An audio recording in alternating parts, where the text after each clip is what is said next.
Hello guys, welcome back ಮಗ. ನಿನ್ನೆ ನಡೆದಂಥ ಮಿನಿ ಆ್ಯಕ್ಷನ್ನಲ್ಲಿ RCB ತಂಡದವರು ಎಂತೆಂಥ ಪ್ಲೇಯರ್ಸ್ನ ಬಲೆಗೆ ಹಾಕ್ಕೊಂಡ್ರು ಅಂತಂದರೆ ನನಗಂತೂ ಸಿಕ್ಕಾಪಟ್ಟೆ ಕ್ರೇಜಿ ಆಗಿತ್ತು ಅಂತಲೇ ಹೇಳ್ಬೋದು ಗುರು. ಯಪ್ಪ, ಅದರಲ್ಲೂ ಎಕ್ಸ್ಪೆಷಲಿ ವೆಂಕಟೇಶ್ ಅಯ್ಯರು ಮತ್ತು ಜಾರ್ಡನ್ ಕಾಕ್ಸು ಗುರು. ಅವ್ರನ್ನೇ ಸಾಮಾನ್ಯ ಅನ್ಕೋಬೇಡಿ. Jordan Cox England player, wicket keeper and batsman, full hit batsman ಅಂತಲೇ ಹೇಳ್ಬೋದು. ಹೆವಿ ಸಿಕ್ಕಾಪಟ್ಟೆ ಸ್ಟ್ರಾಂಗೆಸ್ಟ್ ಬ್ಯಾಟ್ಸ್ಮನ್ ಅಂತಲೇ ಹೇಳ್ಬೋದು ಗುರು. ಹೊಡೆದ್ರೆ ಅವರು 100 ಮೀಟರ್ ಪಕ್ಕ ಅಷ್ಟು ಸಖತ್ತಾಗಿ ಬ್ಯಾಟ್ ಮಾಡ್ತಾರೆ ಗುರು. ಆಮೇಲೆ ಯಾರಪ್ಪ, ಜಾಕೋಬ್ ಡಫೆ. ಅಪ್ಪ, ಇವ್ರೇನು ಸಾಮಾನ್ಯ ಅಂತ ಅನ್ಕೋಬೇಡಿ ಗುರು. ಇವರು ವರ್ಲ್ಡ್ T20 ರ್ಯಾಂಕಿಂಗ್ನಲ್ಲಿ 2ನೇ ಸ್ಥಾನದಲ್ಲಿರೋಂಥ ಬೌಲರ್ ಗುರು. ನನಗಂತೂ ಕ್ರೇಜಿ ಅನ್ಸೋದೇನೆಂದರೆ, ಬರೀ 2 ಕೋಟಿಗೆ ಸಿಗ್ತಾರೆ ಗುರು. ನನಗಂತೂ ಇವ್ರು ಅಂತ ಅಕ್ಸೆಪ್ಟೇ ಮಾಡಿರಲಿಲ್ಲ ಗುರು. ನಾನಂತೂ ಯಪ್ಪ ಸ್ವಾಮಿ, ಸಿಕ್ಕಾಪಟ್ಟೆ ಒಳ್ಳೆ ಬೌಲರ್ ಅಂತಲೇ ಹೇಳ್ಬೋದು. ನ್ಯೂಜಿಲೆಂಡ್ ತಂಡದಿಂದ ಬರ್ತಾರೆ ಈ ಬೌಲರು.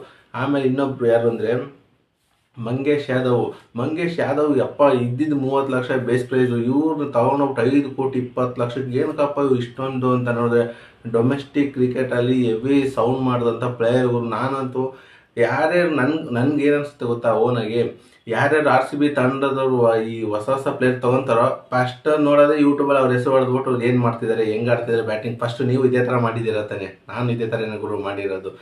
ಫಸ್ಟ್ RCB ಅವರು ಯಾವ ಪ್ಲೇಯರ್ ತೊಗೊತಾರೋ ಫಸ್ಟ್ ಆ ಪ್ಲೇಯರ್ಸ್ನ ಯೂಟ್ಯೂಬಲ್ಲಿ ಹೊಡೆದ್ಬಿಡೋದು. ಆ ಪ್ಲೇಯರ್ನ ಅವ್ರು ಏನು ಬ್ಯಾಟಿಂಗ್ ಆಡ್ತಾರೆ, ಯಾವ ಥರ ಬ್ಯಾಟಿಂಗ್ ಆಡ್ತಾರೆ, ಹೆಂಗೆ 6 ಹೊಡೆಯೋ ಕೆಪಬಿಲಿಟಿ ಇದೆಯಾ ಇಲ್ವೋ ಅಂತ ಫಸ್ಟ್ ಚೆಕ್ ಮಾಡೋದೇ ನಾವು ಅದನ್ನು. ಯಪ್ಪ, RCB ತಂಡದ ಮ್ಯಾನೇಜ್ಮೆಂಟ್ಗಿಂತ ಈ ನೋಡ್ತಿರೋಂಥ ಪ್ರೇಕ್ಷಕರಿಗೇನೆ RCB ಅಭಿಮಾನಿಗಳಿಗೇನೆ ಅದೊಂದು ಕ್ರೇಜಿ ಅನಿಸುತ್ತೆ ಗುರು. ನನಗಂತೂ ಕ್ರೇಜ್ ಅನಿಸುತ್ತೆ ಅದೊಂದು. ಆ ಥರ RCB ಅಂದರೆ ನಮ್ಗೊಂಥರ ಎಮೋಷ್ನಲ್ ಗುರು. ಎಲ್ಲರಿಗೂ ಅದೇ ಅಲ್ವಾ, RCB ಅಂದರೆ ಒಂಥರ ನಮಗೇನೋ ಒಂಥರ ಬಾಂಡಿಂಗು. ಅದಕ್ಕೇ ಈ ಪ್ಲೇಯರ್ಗಳು ಅಂತ ನನಗಂತೂ ಸಿಕ್ಕಾಪಟ್ಟೆ ಇಂಪ್ರೆಸ್ಡ್ ಆದರು ಅಂತಲೂ ಹೇಳ್ಬೋದು. ಇನ್ನು ಲಾಸ್ಟಲ್ಲಿ 3 ಜನ, ವಿಹಾನ್ ಮಲ್ಹೋತ್ರಾ, ಆಮೇಲೆ ಕೌಶಿಕ್ ಚೌಹಾಣ್, ಆಮೇಲೆ ವೆಂಕಿ ಒತ್ಸವಲ್ಲು, ಇವರು 3 ಜನ ಅಂಡರ್-19 ಪ್ಲೇಯರ್ಸ್ ಇರ್ತಾರೆ. ಅಂದರೆ ಇರಲಿ ಟೀಮಲ್ಲಿ ಮಿನಿಮಮ್ 25 ಜನ ಸ್ಕ್ವಾಡಲ್ಲಿ ಇರಬೇಕಲ್ವ, ಅದೇ ಥರ ತೊಗೊಂಡಿದ್ದಾರೆ. ಇವರಲ್ಲೂ ಟ್ಯಾಲೆಂಟ್ ಇರುತ್ತೆ ಗುರು. ಅಂದರೆ ಹೊರಗೆ ತಂದೆ ತರ್ತಾರೆ RCB ಅವರು, ನಂಗೆ ಗೊತ್ತಿದೆ. ಈ ಟೋಟಲಾಗಿ ಈ ನಿನ್ನೆ ತೊಗೊಂಡಂಥ RCB ಪ್ಲೇಯರ್ಸ್ಗಳು ಬಿಡ್ಡಿಂಗಲ್ಲಿ ನನಗಂತೂ ಜಾಸ್ತಿ ಇಂಪ್ರೆಸ್ ಮಾಡಿದಂಥ ಪ್ಲೇಯರ್ಸ್ ಯಾರಪ್ಪ ಅಂದರೆ, ಪ್ಲೇಯಿಂಗ್ 11 ಆಡಿಸೋಂಥ ಪ್ಲೇಯರ್ಸ್ಗಳು. ನೀವು ಮುಂದಿನ ಸಲ 2026ರಲ್ಲಿ ಆಡೋಂಥ ಪ್ಲೇಯರ್ಸ್ ಯಾರ್ಯಾರಂದರೆ, ವೆಂಕಟೇಶ್ ಅಯ್ಯರ್ 100% ಇರ್ತಾರೆ.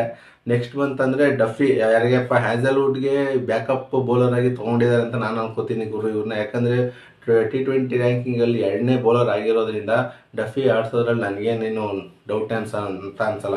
ಇನ್ನು ಪ್ರಾಬಬಲ್ ನನ್ನ ಪ್ರಕಾರ 2026ರ IPL ಈ ಪ್ಲೇಯಿಂಗ್ 11 ಹೀಗಿದೆ ಗುರು. ನನ್ನ ಪ್ರಕಾರ ಓನಾಗಿ ವಿರಾಟ್ ಕೊಹ್ಲಿ ಮತ್ತು ಫಿಲ್ ಸಾಲ್ಟು.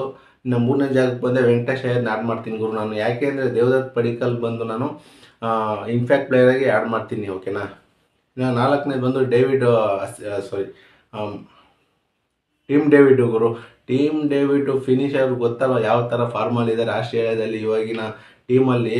ಆ T20 ಫಾರ್ಮೆಟಲ್ಲಿ ಟೀಮ್ ಡೇವಿಡ್ ಯಾವ ಥರ ಬ್ಯಾಟ್ ಬೀಸ್ತಿದ್ದಾರೆ ಅಂತಂದರೆ, ಎಂಥ 20 ಬಾಲ್ಗೆ 60 ರನ್ ಇಳಿಬೇಕು ಹೊಡಿತಾರನ್ನೋ ಕಾನ್ಫಿಡೆಂಟ್ ತರ್ತಾರೆ ಗುರು Tim David. Next Jitesh Sharma, wicket keeper batsman. Jitesh Sharma ಒಳ್ಳೆ ಫಿನಿಷರ್ ಆಗಿ ಮೂಡಿ ಬಂದಿದ್ದಾರೆ. ನೆಕ್ಸ್ಟು ರೊಮಾರಿಯೋ ಶೆಫರ್ಡ್ ಅಂದರೆ ಸಾಕು, ಚೆನ್ನೈ ಹೊಡೆದಿದ್ದು 50 ರನ್ ಅದೇ ಜ್ಞಾಪನ ಬರ್ತಾರೆ ಗುರು ನನಗಂತೂ. ಅವರು ಇರ್ತಾರೆ. ನೆಕ್ಸ್ಟ್ ಬಂದು ಕೃಣಾಲ್ ಪಾಂಡ್ಯ ಪಕ್ಕ ಇದ್ದೇ ಇರ್ತಾರೆ. ನೆಕ್ಸ್ಟ್ ಬೌಲರ್ ಸ್ಪೀಡ್ ಬೌಲಿಂಗಲ್ಲಿ ಬಂದು ಭುವನೇಶ್ವರ್ ಕುಮಾರ್ ಇರ್ತಾರೆ. ನೆಕ್ಸ್ಟು ಹ್ಯಾಸಲ್ವುಡ್ ಬಿಡೋಕ್ಕಾಗುತ್ತಾ ಗುರು. ನೆಕ್ಸ್ಟ್ ಬಂದು Yash Dayal, left arm speed bowler Yash Dayal ಇದ್ದೇ ಇರ್ತಾರೆ. ಇನ್ನು ನಾನು ಬಂದು ಇನ್ಫ್ಯಾಕ್ಟ್ ಪ್ಲೇಯರ್ ಆಗಿ ಸುಯೇಶ್ ಶರ್ಮಾನ ಆ್ಯಡ್ ಮಾಡ್ತಾ ಇದ್ದೀನಿ ಗುರು. ಯಾಕೆ ಅಂತಂದರೆ ಸುಯೇಶ್ ಶರ್ಮಾ ಸಖತ್ತಾಗಿ ಹೆಸರು ಮಾಡಿದ್ದಾರೆ ಮತ್ತು ನಂಬಿಕೆನೂ ಕೊಟ್ಟಿದ್ದಾರೆ RCB ತಂಡಕ್ಕೆ. ಅದರಿಂದ ನಾನು ಇನ್ಫ್ಯಾಕ್ಟ್ ಪ್ಲೇಯರ್ ಆಗಿ ಪಕ್ಕ ಈ ಸುಯೇಶ್ ಶರ್ಮಾನ ಆ್ಯಡ್ ಮಾಡ್ತಾ ಇದ್ದೀನಿ ಗುರು. ನನಗಂತೂ ಈ ಸಲ RCB ಟೀಮು ಸಿಕ್ಕಾಪಟ್ಟೆ ತುಂಬ ಇಂಪ್ರೆಸ್ ಮಾಡಿತ್ತು. ಹೋದ ಸಲ ನೋಡಿದ್ರಲ್ವ ಯಾವ ಥರ ಕಪ್ ಗೆದ್ದರು RCB ಅವರು. ಹೊಸ ಪ್ಲೇಯರ್ಗಳು ತೊಗೊಂಡು ಸೆಂಟಿಮೆಂಟ್ ಎಲ್ಲ ಬಿಟ್ಟಾಕ್ಬಿಟ್ಟು ಎಂತೆಂಥ ಪ್ಲೇಯರ್ ತೊಗೊಂಡು ಆಡಿಸಿ ಕಪ್ ಗೆದ್ರು. ಅಂದರೆ ಇದೇ ಥರನೇ ಈ ಟೀಮು ಅದೇ ಥರ ಸ್ಟ್ರಾಂಗ್ ಆಗಿದೆ ಅಂತಲೇ ಹೇಳ್ಬೋದು ನನ್ನ ಪ್ರಕಾರ. ಈ ಸಲ RCB ಕಪ್ ಹೊಡಿತಾರೆ ಅಂತ ನನಗೆ 100% ಸೆನ್ಸ್ ಇದೆ ಅಂತ ಅನಿಸ್ತಾ ಇದೆ ನನಗೆ. ನಿಮ್ಗೆ ಏನು ಅನಿಸುತ್ತೆ ಈ ಟೀಮ್ ನೋಡಿ ಅಂತ ನನಗೆ ಕಮೆಂಟ್ ಮಾಡಿ. ಇನ್ನೂ ಯಾವ ಪ್ಲೇಯರ್ ತೊಗೋಬೋದಾಗಿತ್ತು ಅಂತ ನನಗೆ ಕಮೆಂಟ್ ಮಾಡಿ ತಿಳಿಸಿ.